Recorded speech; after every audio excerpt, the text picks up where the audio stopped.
Puji nama Tuhan, Shalom saudaraku yang kekasih, apa kabar? Kita bersyukur kembali, kita boleh bertemu, kita boleh berkumpul bersama, walaupun lewat online, tapi kita percaya kuasa Tuhan akan turun menjamah saya dan saudara ketika kita memuji, memuliakan nama Tuhan dengan sungguh-sungguh. Mari kita mau memuji nama Tuhan, kita mau menyembah Dia. Katakan, aku percaya Tuhan, berkat-Mu atas hidup kami sangatlah berlimpah. Kami mau percaya bahwa penyertaan Tuhan tidak pernah terlambat. Sekalipun aku dalam lembah kelam, ku tak takut sebab Kau besertaku. Sekalipun badai topan datang menerpa, ku tak gentar sebab Kau di sisiku. Amin. Aku percaya berkat-Mu atasku melimpah, kebajikan, kemurahan selalu mengikutiku. Ku puji, ku sembah Kau Tuhan, aku percaya. Aku percaya berkat-Mu atasku melimpah, kebajikan, kemurahan selalu mengikutiku. Ku puji, ku sembah Kau Tuhan. Katakan, kami mau percaya Tuhan. Aku percaya, amin Tuhan, berkat-Mu atasku melimpah, kebajikan, kemurahan selalu mengikutiku. Ku puji, ku sembah Kau Tuhan. Kebajikan, kemurahan selalu mengikutiku.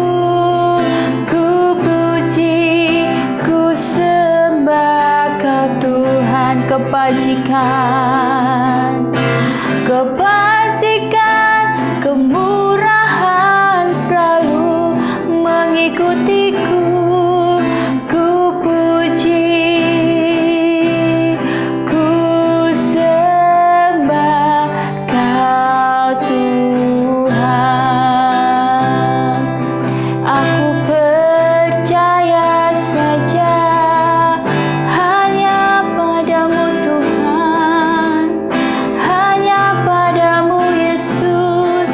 Kami mau meletakkan harapan kami, ya Tuhan.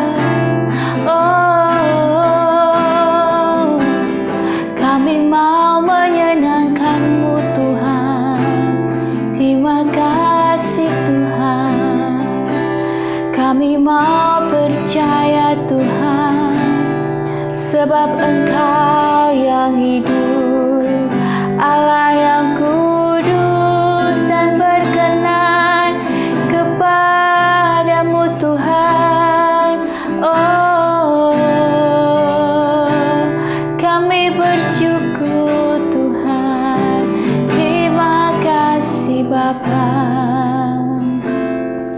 Aku percaya bahwa Tuhan selalu ada dalam kehidupan kami.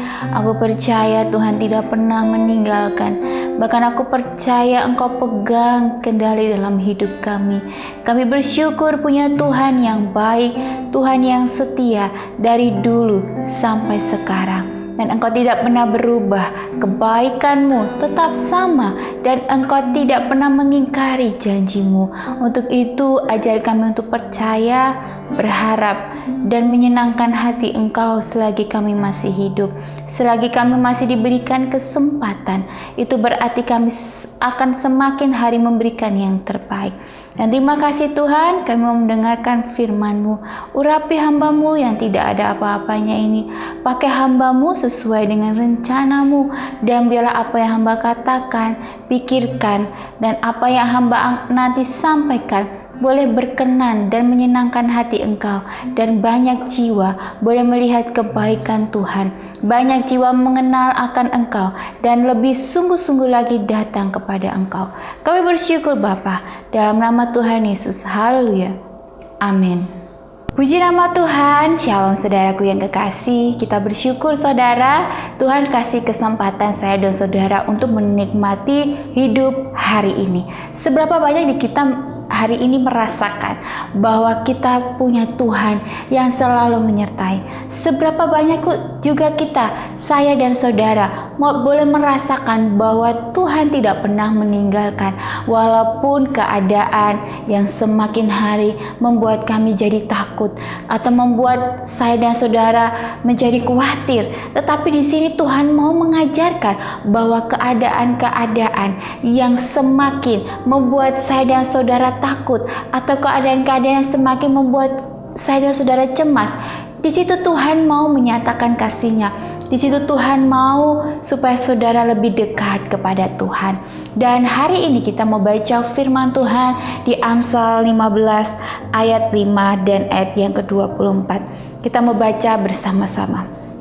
Orang bodoh menolak didikan ayahnya, tetapi siapa mengindahkan teguran adalah bijak. Ayat yang ke-24, jalan kehidupan orang berakal budi menuju ke atas, supaya ia menjauhi dunia orang mati di bawah. Dan ayat ke-22, rancangan gagal kalau tidak ada pertimbangan, tetapi terlaksana kalau penasehat banyak. Amin, saudara, puji nama Tuhan. Kita bersyukur dan saya bersyukur sekali membaca ayat firman ini yang sangat mengingatkan saya bahwa didikan itu penting, nasihat itu penting. Seberapa banyak dari kita yang sering mengabaikan didikan, nasihat ya.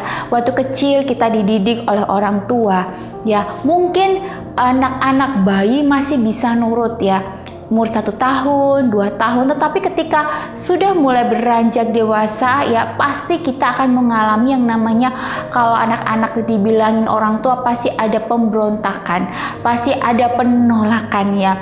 Manusia sudah dari kecil sudah mengalami yang namanya pemberontakan ya, bahkan tidak nurut ya dengan orang tua. Jadi kadang kalau ada lagu yang mengatakan anak sekolah minggu dengan gitu ya, karena memang anak-anak kecil itu kalau sudah mulai ngerti, udah mulai tahu dunianya ya, pasti dia akan merasa bahwa saya lebih tahu gitu ya ketimbang orang tuanya ya. Dan mungkin seberapa banyak dari kita saat ini mungkin pernah berpikir bahwa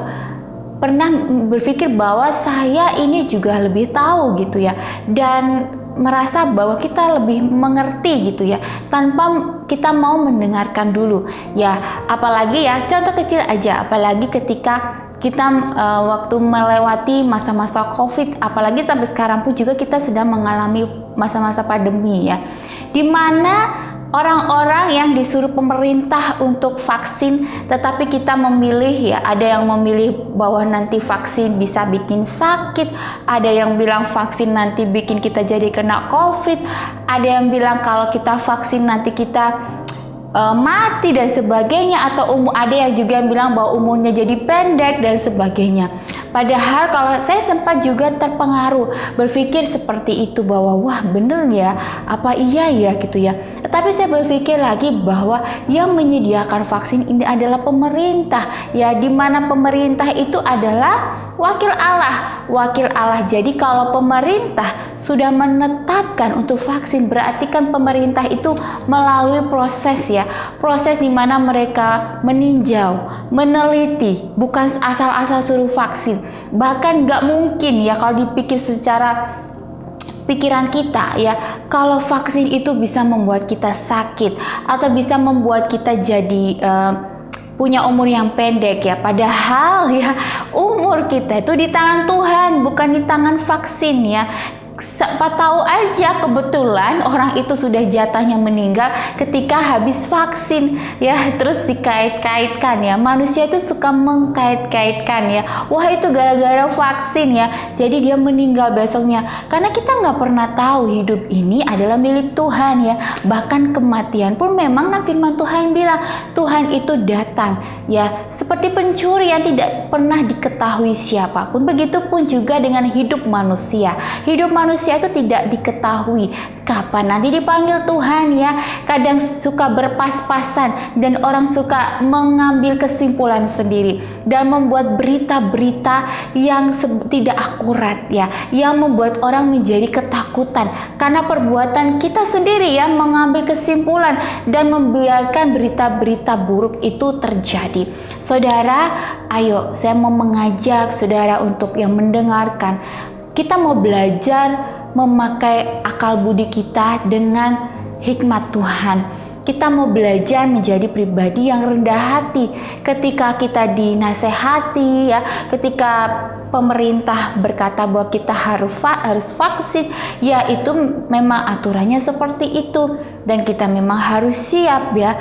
Dan percayalah bahwa nasihat-nasihat itu akan membawa kita kepada perbuatan, kepada kehidupan kita yang lebih baik lagi. Seberapa banyak di sini kita mengabaikan.